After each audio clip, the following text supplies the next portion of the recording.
Assalamualaikum warahmatullahi wabarakatuh. Perkenalkan, nama saya Aldi Tri Gabriel. NIM saya 19651090. Saya dari jurusan saya akuntansi dan menurut saya akuntansi manajerial. Dan pada video kali ini saya akan membahas tentang kecurangan.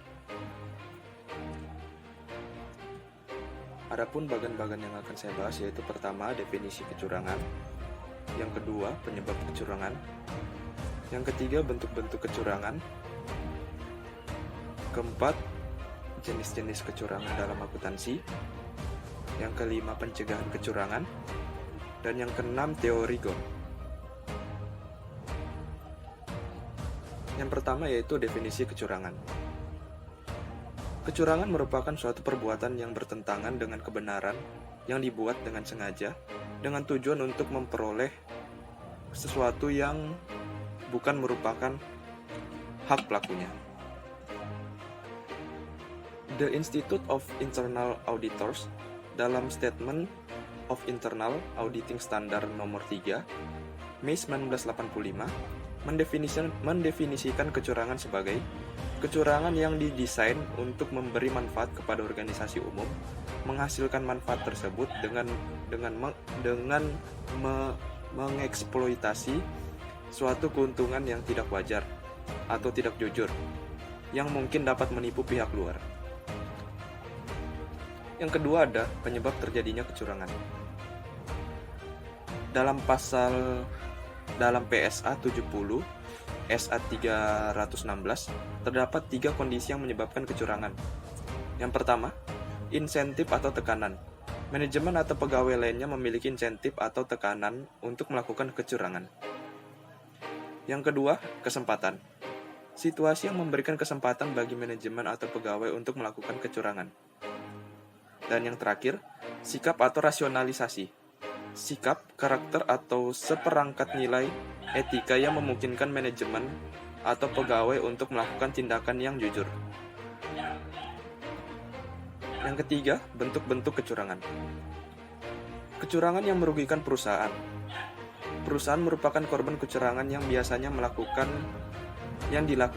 dilakukan oleh karyawan jenjang menengah ke bawah. Contoh, lapping, pergeseran uang, yaitu penggelapan uang kas dengan cara menunda pencatatan penerimaan kas. Yang kedua ada kecurangan yang menguntungkan perusahaan. Kecurangan ini biasanya dilakukan oleh karyawan jenjang atas atau manajemen puncak. Contoh, smoothing profits, dengan pencatatan penjualan, laba, dan aset yang lebih besar. Kemudian yang ketiga ada pencurian aktiva atau kekayaan selain daripada uang tunai.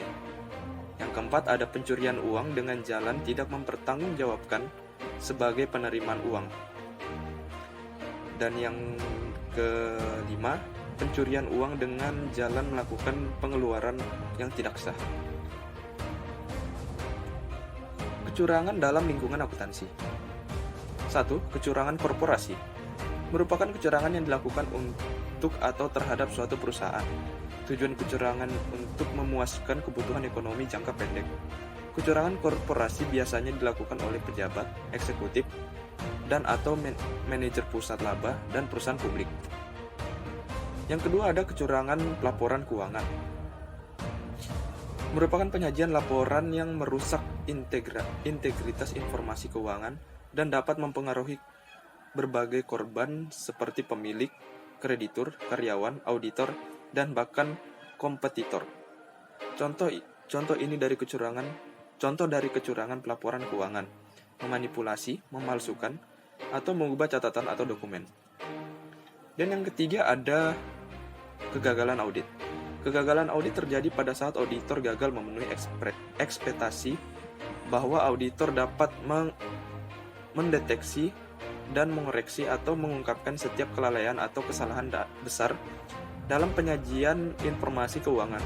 Kegagalan audit disebabkan antara lain kesalahan interpretasi auditor terhadap PABU, kesalahan interpretasi auditor terhadap gas, dan kesalahan karena adanya kecurangan. Pencegahan kecurangan.